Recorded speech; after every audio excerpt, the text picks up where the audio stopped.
My presentation is over population control policies in India, and I wanted to research this topic more because I was interested in hearing about what the actual policies in India were to control their population, because you always hear about China's one-child policy and stuff. You learn about that in history class, but you never really hear about India, and that's kind of weird given that it's the second most populous country in the world.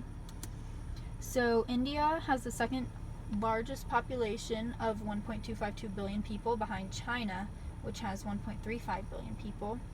And if you look here on the population map, you can see in the red area, that's where there's the most people living. And then if you look on the physical map in the same area, you see the Ganges River, or the Ganga River. I don't know how to pronounce it, but that's where the most people are living because there's a sacred river there, a holy river, and there's water where you can bathe, do your laundry, stuff like that. And then the purple areas are where it is least populated, such as in the Himalayas or in the desert in the west. India was the first country to attempt to control their population. They opened up women's health centers, birth control clinics, and they really encouraged family planning because they knew that their country was growing at a quick rate. And even though they were the first country to attempt to control their population and encourage family planning, it was never really successful. The 5-year plans are economic plans that really specify the goals that each country wants to reach within the years it is active. But the 5-year plans were not specifically made to control population. Starting at the 5th 5-year plan is when population control was really targeted.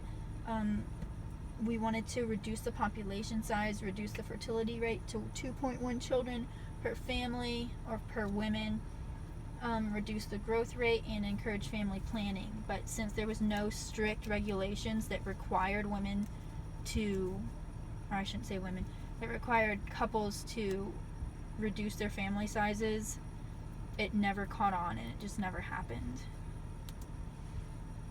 In 2011, a bill was almost passed, and it was called the Kerala Women's Code Bill. And Kerala is in the southwestern tip of India. On this map, it's the highlighted area. And the bill imposes a fine of 10,000 rupees, which is $200 US, or 3 months in jail if a couple couldn't pay that, for a couple who has more than 2 children. But it never was passed because it sparked controversy among Indians due to their religious beliefs. Now, the most used population control strategy is women's sterilization, which it is not required, but many women do it. Women are commonly sterilized rather than men due to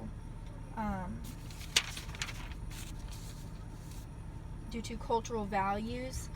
And the less educated women are targeted because it is a very dangerous procedure and a lot of things can go wrong, given that it is more difficult on women than it is on men.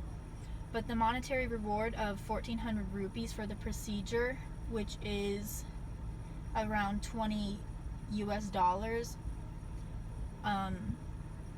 is rewarded for women who do the procedure, which a lot of the time sparks controversy because it is almost like bribery.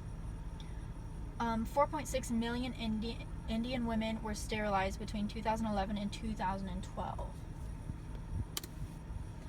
Currently, India does not have a strict population control policy such as China's one-child policy, and because of that, and because if they do not implement one, India will have the largest population in 2022, which is like 6 years away, so it's kind of close if you think about it.